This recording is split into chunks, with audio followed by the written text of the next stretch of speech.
Assalamualaikum warahmatullahi wabarakatuh. Sahabat, dalam sejarah peradaban manusia, ada banyak kisah misterius yang telah tercatat.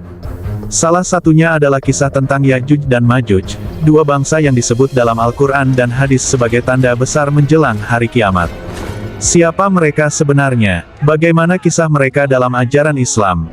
Mari kita bahas lebih dalam di video ini. Ya'juj dan Ma'juj disebutkan dalam surat Al-Kahfi dan surat Al-Anbiya. Bismillahirrahmanirrahim. Hatta idza balagha baina as-saddaini wajada min dunihima qauman la yakaduna yafqahuna qawla. Hingga ketika sampai di antara dua gunung, dia mendapati di balik keduanya kedua gunung itu, suatu kaum yang hampir tidak memahami pembicaraan. Quran Surat Al-Kahfi, ayat 93.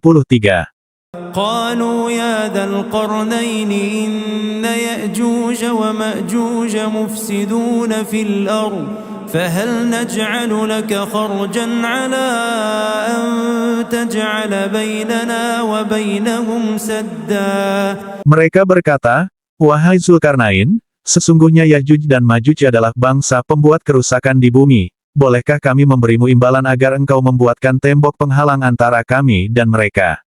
Quran Surat Al-Kahfi, ayat 94. Qala ma makkanni fihi rabbi khairun fa'inuni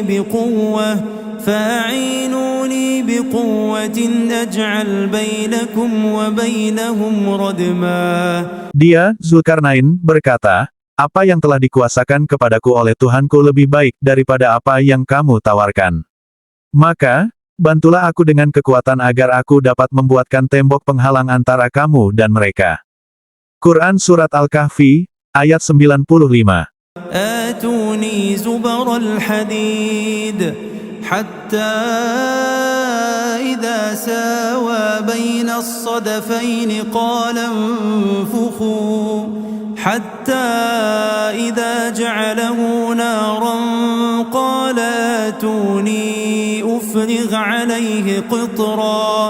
Berilah aku potongan-potongan besi, hingga ketika potongan besi itu telah terpasang sama rata dengan kedua puncak gunung itu, dia, Zulkarnain, berkata, tiuplah api itu. Ketika besi itu sudah menjadi merah seperti api, dia pun berkata, berilah aku tembaga, yang mendidih, agar kutuangkan ke atasnya, besi panas itu. Quran Surat Al-Kahfi, ayat 96.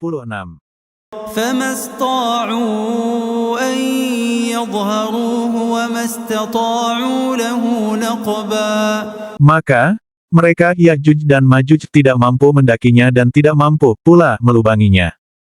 Quran Surat Al-Kahfi, ayat 97. قال هذا رحمة من ربي فإذا جاء وعد ربي جعله دكاء وكان وعد ربي حقا.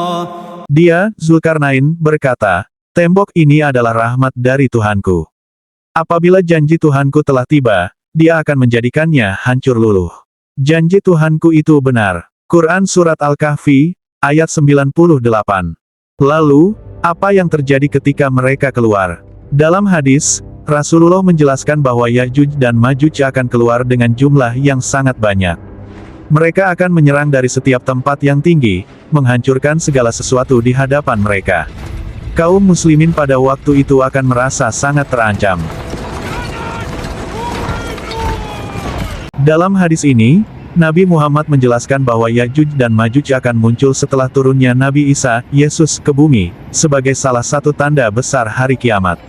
Ketika Allah menurunkan Nabi Isa, beliau akan membunuh Dajjal, lalu orang-orang akan hidup dengan damai selama 7 tahun. Setelah itu, Allah mengirimkan Ya'juj dan Ma'juj, dan mereka akan datang dari semua tempat tinggi. Yang pertama dari mereka akan lewat di tepi Danau Tabariyah, Danau Tiberias, dan meminum seluruh airnya. Dan yang terakhir dari mereka akan berkata, di sini dulu ada air. Nabi Isa dan para sahabatnya akan dikepung hingga kepala sapi menjadi lebih berharga bagi mereka daripada 100 dinar. Hadis riwayat Muslim, nomor 2937. Dalam hadis lain, Ya'juj dan Ma'juj dijelaskan sebagai kelompok yang akan menyebabkan kerusakan besar di bumi dan menyerbu dari segala penjuru.